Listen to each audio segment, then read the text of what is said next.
Hello दोस्तों, आप सभी का स्वागत है। आज की एसएससी जीडी की प्रैक्टिस सेट नंबर 5 में जो एसएससी जीडी एग्ज़ाम 2026 के लिए जो है ये आपका प्रैक्टिस सेट नंबर जो है प्रैक्टिस सेट चलाया जा रहा है। तो आशा करते हैं कि आप लोग अच्छे होंगे, अच्छे से अपनी स्टडी कर रहे होंगे। तो सभी को राधे राधे, जय श्री राम। तो कैसे हैं आप लोग? आशा करते हैं अच्छे होंगे। सभी को होली की हार्दिक शुभकामनाएं। तो आप लोग होली भी मनाइए और अपनी क्लासेस को भी कंटिन्यू करते रहिएगा। तो चलिए बिना किसी देरी के इस क्लास को स्टार्ट करते हैं। अपने पहले प्रश्न की तरफ बढ़ते हैं। तो आज का हमारा पहला प्रश्न है कि निम्नलिखित में से कौन सा शास्त्रीय नृत्य जो है किस शास्त्रीय नृत्य रूप में आमतौर पर तरंगम के साथ जो है संपन्न होता है। तरंगम के साथ कौन सा शास्त्रीय नृत्य जो है संपन्न होता है? तो क्या कुचिपुड़ी संपन्न होता है, ओडिसी होता है, सत्रिया होता है या फिर कथकली जो है शास्त्रीय नृत्य संपन्न होता है। तो तरंगम के साथ जो है कुचिपुड़ी शास्त्रीय नृत्य की बात करें तो यह संपन्न होता है। कौन सा नृत्य संपन्न होता है?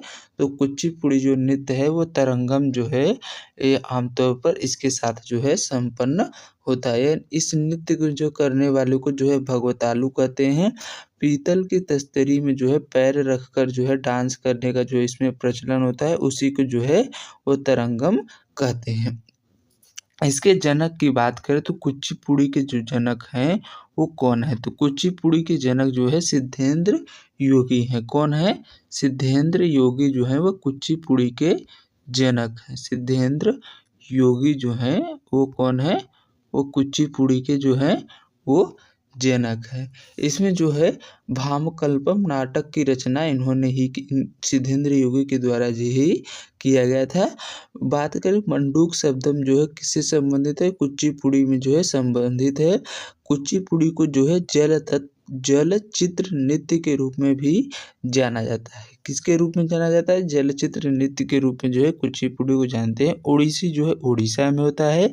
सत्रिया की बात करें तो सबसे नया है और ये असम में किया जाता है। कथकली जो है वो केरल में किया जाने वाला शास्त्रीय नृत्य है। इसी के साथ अगले प्रश्न की तरफ बढ़ जाते हैं। तो अगला प्रश्न हमारा है कि कंसीडर सार्क, यानी सार्क जो है यह Myanmar is a member established in 1985 in Dhaka, यानी जो सार्क का है उसको जो है म्यांमार सार्क के सदस्य देशों में से एक है जिसकी स्थापना जो है 1985 में ढाका में हुई थी। यानी सार्क जो है म्यांमार इसका सदस्य है, म्यांमार देश। और इसकी स्थापना की बात करें तो 1985 में ढाका में सार्क की स्थापना हुई थी। क्या यह कथन सही है? या फिर दूसरा कथन आपका है currently has 8 member including Afghanistan, India, Sri Lanka, यानी वर्तमान में जो है इसमें कुल 8 देश हैं जिनमें अफगानिस्तान, भारत और श्रीलंका शामिल है। तो क्या कथन एक और दो दोनों एक सही है, केवल दो सही है, केवल एक और दो दोनों सही है, फिर न तो एक सही है न ही दो है? तो सार्क के बारे में बात करें तो सार्क का जो है म्यांमार जो है इसका मेंबर है और इसकी स्थापना 1985 ढाका में हुई थी। इसका जो है मुख्यालय की बात करें तो काठमांडू में इसका मुख्यालय जो है वो अवस्थित है। इसमें जो है वर्तमान में कुल कितने देश हैं? तो वर्तमान में कुल इसमें जो है 8 देश हैं जिसमें अफगानिस्तान, इंडिया और श्रीलंका, म्यांमार हो गया, पाकिस्तान हो गया और कौन सा मालदीव हो गया, बांग्लादेश हो गया, भूटान हो गया, नेपाल हो गया। ये देश जो है 8 देश सम्मिलित हैं। तो अब जो है कथन 1 और 2 दोनों जो है वो राइट हो जाएगा।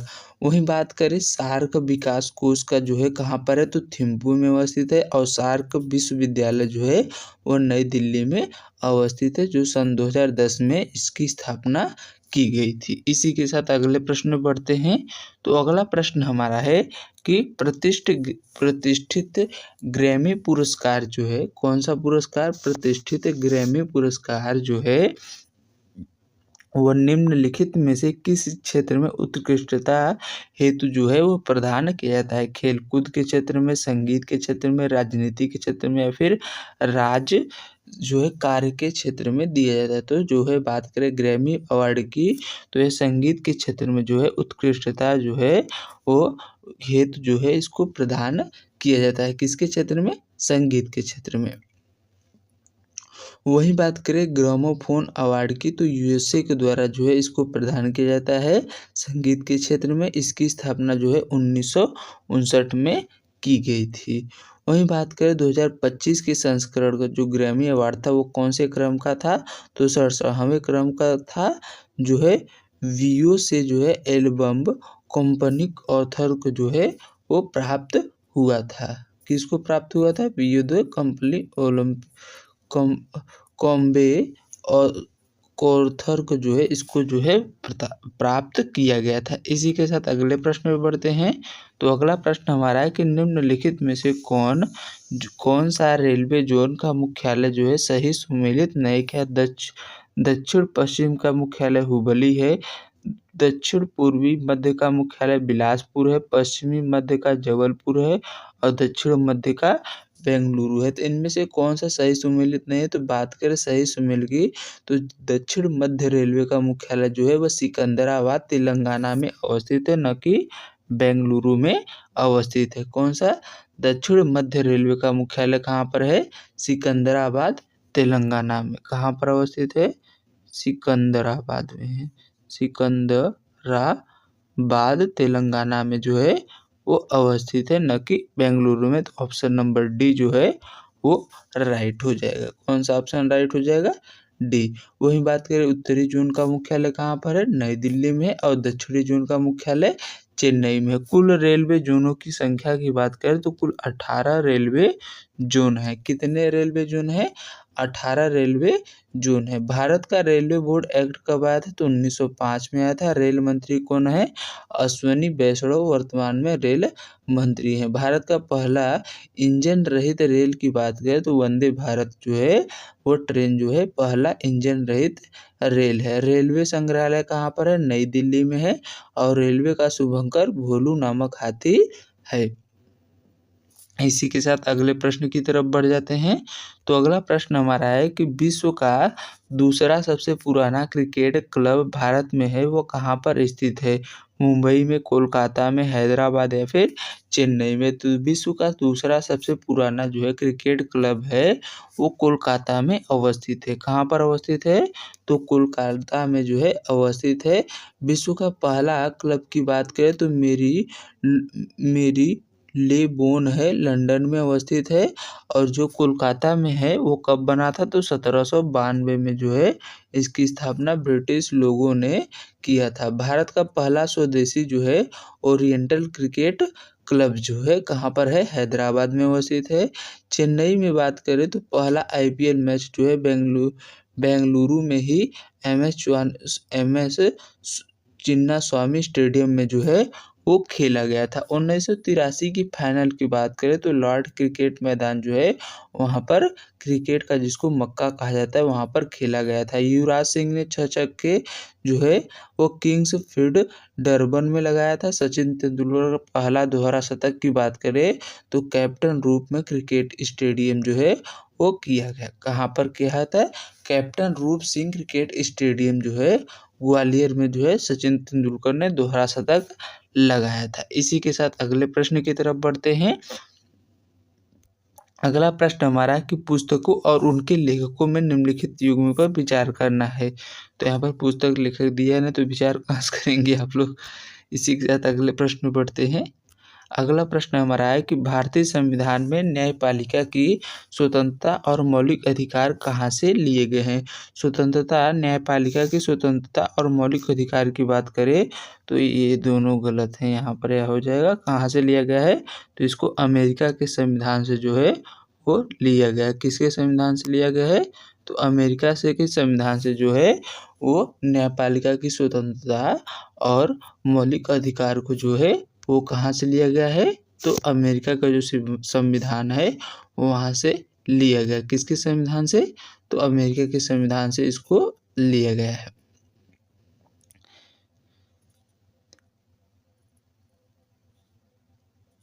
इसी के साथ अगले प्रश्न की तरफ बढ़ जाते हैं। तो अगला प्रश्न हमारा है कि भारतीय संविधान के अनुच्छेद 1 में निम्नलिखित में से क्या उल्लिखित है? तो भारतीय संविधान के अनुच्छेद 1 में बात करें तो क्या पार्लियामेंट्री डेमोक्रेसी यानी पार्लियामेंट्री डेमोक्रेसी अवस्थित है, या फिर presidency democracy, union of state है, या फिर फ्रीडम ऑफ स्टेट्स है? तो बात करें जो है संविधान के फर्स्ट जो है आर्टिकल में फर्स्ट अनुच्छेद में क्या है, तो यूनियन ऑफ स्टेट की बात की गई। किसकी बात की गई है? यूनियन ऑफ स्टेट की बात जो है संविधान के फर्स्ट में किया गया है। किस में किया गया है? यूनियन ऑफ स्टेट का बात तो अनुच्छेद नंबर 1 में जो है इसकी बात की गई है। वहीं बात करें नए राज्यों के प्रवेश अनुच्छेद 2 में किया गया है। और सीमा आदि में परिवर्तन की बात की जाए तो आर्टिकल अनुच्छेद नंबर 3 में किया गया। नागरिकता जो है भाग 2 में आर्टिकल नंबर 5 से जो है वो 11 तक इसका प्रावधान है। अनुच्छेद 5 की बात की जाए तो अनुच्छेद 5 में संविधान लागू होने से पहले दी गई नागरिकता का प्रावधान है। संसद नागरिकता संबंधित कानून बना सकता है। यह प्रावधान कौन से है? तो आर्टिकल नंबर में 11 जो है इसमें इसका प्रावधान किया गया है। इसी के साथ अगले प्रश्न की तरफ बढ़ जाते हैं। तो अगला प्रश्न हमारा है कि मौलिक अधिकारों को सूचीबद्ध क्रम में जो है व्यवस्थित करना। संवैधानिक उपचार हो गया, स्वतंत्रता हो गया, शोषण के विरुद्ध हो गया और समानता हो गया। तो सबसे पहले कौन सा मौलिक अधिकार आता है? तो सबसे पहले जो है बात करें तो कौन सा है? तो समानता का अधिकार है। कौन सा है? समानता, यानी 4 हो गया। उसके बाद क्या होता है? समानता के बाद है क्या होता है? स्वतंत्रता का अधिकार। स्वतंत्रता क्या होगा? तो दूसरा हो गया। फिर क्या आता है? शोषण के विरुद्ध अधिकार होता है, आर्टिकल ये तीसरा हो गया। फिर क्या है? संवैधानिक उपचार। तो 4 2 3 1 किसमें है? 4 2 3 1 ऑप्शन नंबर डी में जो है ये राइट हो जाएगा। बात करें सभी जो है 6 प्रकार की जो है वो कितने हैं? जो है संविधान में जो स्वतंत्रता कितने प्रकार की होती है? तो 6 प्रकार की होती है। कितने प्रकार की होती है? 6 प्रकार की जो है होती है। और रिट जारी करने का जो है 5 रिट जो है जारी करने का अधिकार जो है आर्टिकल नंबर सुप्रीम कोर्ट को 32 के तहत है, और हाई कोर्ट को जो है 226 के तहत जो है यह अधिकार प्राप्त हुआ है। किसके तहत प्राप्त हुआ है? जो है आर्टिकल नंबर 226 और 32 के तहत।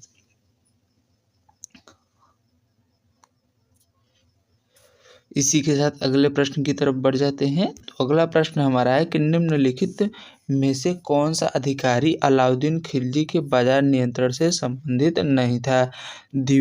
दीवान ए रियासत नहीं था, सहना ए मंडी नहीं था, बरीद ए मंडी नहीं था, या फिर दरोगा ए मंडी नहीं था। तो दरोगा ए मंडी जो है वो अलाउद्दीन खिलजी के बाजार नियंत्रण से संबंधित नहीं था। किससे संबंधित नहीं था? तो दरोगा ए मंडी नहीं था। वहीं बात करें दीवान ए रियासत की तो ये वाणिज्य मंत्रालय था। और बरीद ए मंडी जो था वो गुप्तचर विभाग था। सहना ए मंडी जो है बाजार नियंत्रण के लिए बनाया गया था। और खिलजी के जो है बाजार नियंत्रण में मापतौल अधिकारी जो है वो नाजिर कहलाता था। इसी के साथ अगले प्रश्न में बढ़ते हैं। तो अगला प्रश्न हमारा है कि निम्नलिखित में से किसने नसरुद्दीन खुसरो के खिलाफ विद्रोह का झंडा जो है बुलंद किया था? नसरुद्दीन तुगलक किया था, मोहम्मद बिन तुगलक, फिरोज शाह तुगलक, या फिर गयासुद्दीन तुगलक ने किया था? तो किसने किया था? तो गयासुद्दीन तुगलक ने जो है वो नसरुद्दीन खुसरो के खिलाफ जो है विद्रोह का झंडा जो है वो बुलंद किया था। गयासुद्दीन तुगलक की बात की जाए तो तुगलकाबाद की स्थापना जो है इसके द्वारा किया गया था। इसने ही नहरों का निर्माण सबसे पहले करवाया था। दिल्ली सल्तनत में पहली बार जो है नहरों का निर्माण किसने करवाया था? तो गयासुद्दीन तुगलक के द्वारा इसका करवाया है। इसने ही तुगलक वंश की स्थापना जो है वो 1320 में की थी, जो 1320 से 1414 तक रहा था। दिल्ली सल्तनत का सबसे ज़्यादा शासन करने वाला वंश तुगलक वंश ही था। इसी के साथ अगले प्रश्न की तरफ बढ़ जाते हैं। तो अगला प्रश्न हमारा है कि सिंधु नदी का उद्गम कहाँ से हुआ है? हिमालय श्रृंखला से, काराकोरम श्रृंखला से, हिंदू कुश श्रृंखला या फिर कैलाश श्रृंखला से? तो बात करें जो सिंधु नदी है इसका उद्गम जो है कैलाश श्रृंखला से हुआ है। कौन सी श्रृंखला से?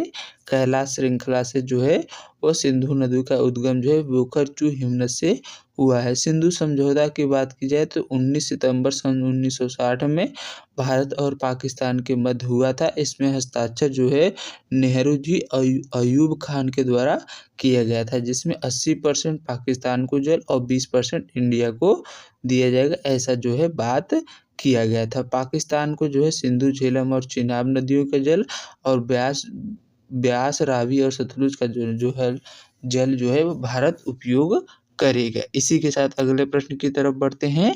तो अगला प्रश्न हमारा है कि कौन सी नदी बांग्लादेश में पद्मा के नाम से जानी जाती है? तो कौन सी नदी पद्मा? क्या ब्रह्मपुत्र, गंगा, तीस्ता या फिर महानदी? तो पद्मा के नाम से जाने वाली बांग्लादेश में नदी कौन सी है? गंगा है। वहीं बात करें ब्रह्मपुत्र को किस नाम से जानते हैं? तो जमुना के नाम से जानते हैं। ये दोनों जो मिलती हैं गंगा और ब्रह्मपुत्र, तो इनको जो है वो मेघना के नाम से जाना जाता है। किस नदी के नाम से जाना जाता है?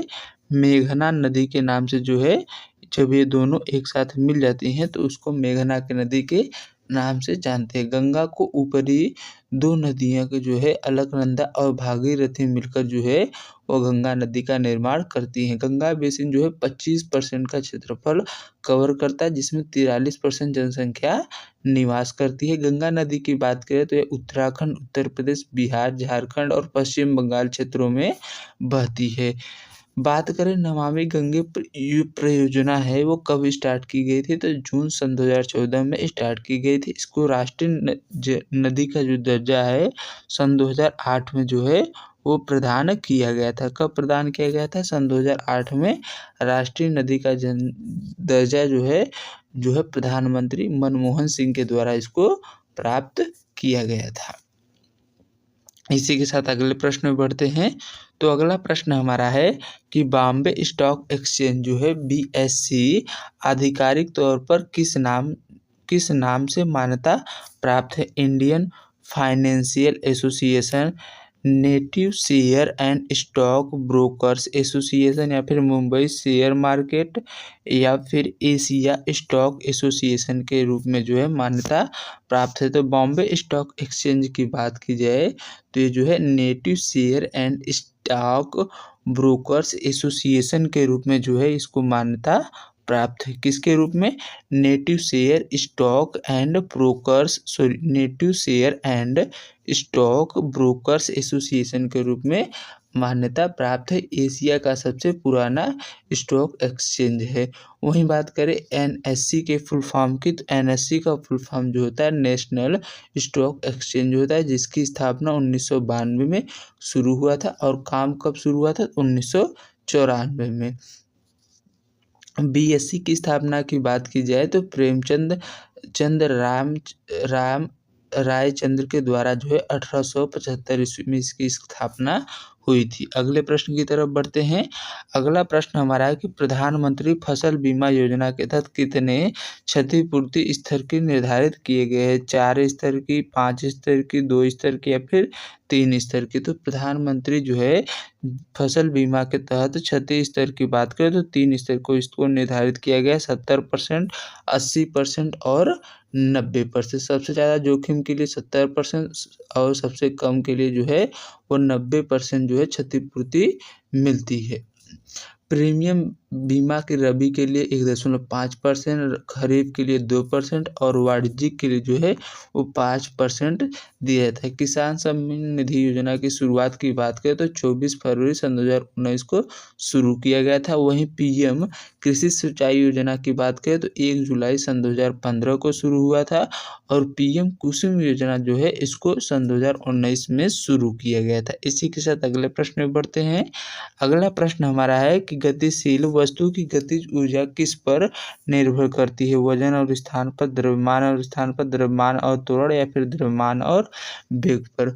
तो गतिज ऊर्जा की बात करें तो गतिज ऊर्जा क्या होती है? K = ½ mv² होता है। क्या होता है?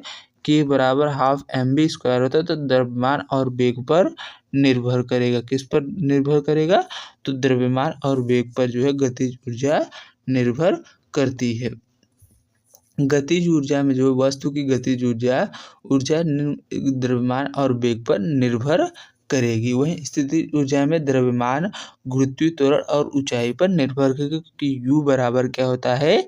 mgh होता है। क्या होता है? mgh, यानी जो है मास हो गया, गुरुत्वीय त्वरण और हाइट पर जो है वो निर्भर करेगा। यांत्रिक ऊर्जा की बात करें तो काइनेटिक एनर्जी और जो है पोटेंशियल एनर्जी के योग के बराबर होता है। बारिश के समय जल की स्थितिज ऊर्जा गिरते समय गतिज ऊर्जा में बदल जाता है। इसी के साथ अगले प्रश्न में बढ़ते हैं।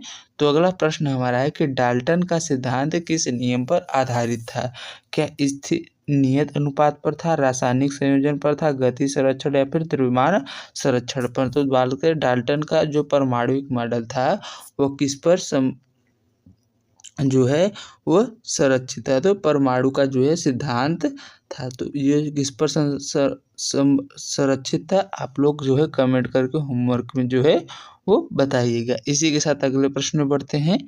अगला प्रश्न हमारा है कि पौधों की पत्तियों द्वारा तैयार भोजन फ्लोएम के माध्यम से किन भागों तक पहुंचाया जाता है? तो किन भागों तक?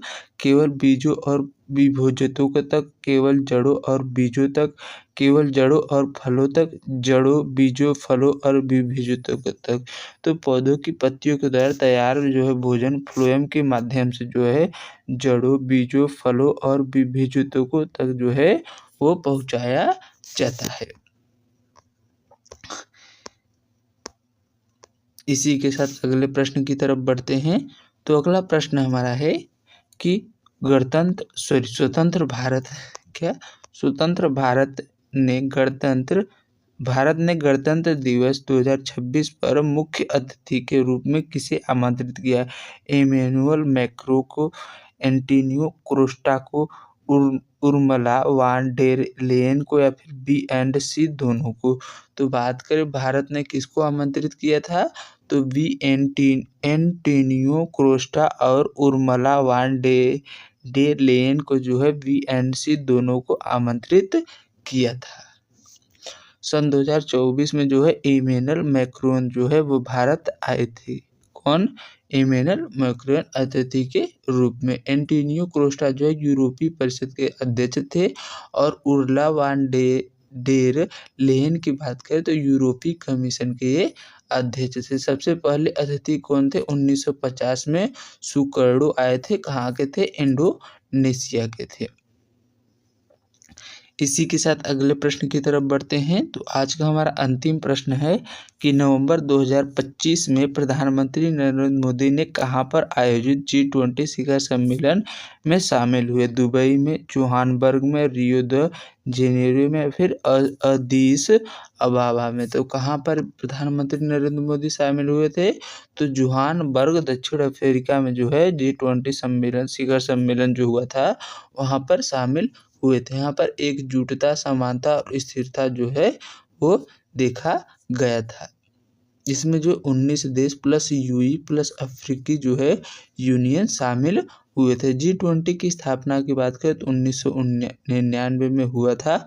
मंत्री स्तर पर का जो है पहली बार इसको राष्ट्राध्यक्ष सन 2008 में जो है वो वाशिंगटन DC में जो है जॉर्ज W बुश जो है वो राष्ट्रपति जो है वाशिंगटन के वो बने थे। आर्थिक सहयोग का ये मंच होता है। 2023 में भारत में जो है वो वसुधैव कुटुंबकम इसका थीम था जो है 2023 में जो है भारत में आयोजित हुआ था। इसी के साथ यह क्लास यहीं पर समाप्त होती है। यह क्लास आप लोगों को कैसी लगी कमेंट करके ज़रूर बताइएगा और भारत में G20 शिखर सम्मेलन कब हुआ था ये आपको जो है कमेंट बॉक्स में बताना है। इसी के साथ आज के इस क्लास यहीं पर समाप्त करते हैं। अगर कोई डाउट हो, कोई सजेशन हो तो कमेंट के माध्यम से बता सकते हैं। तो चलिए मिलते हैं नेक्स्ट क्लास में। आज के लिए बस इतना ही। जय हिंद, जय भारत।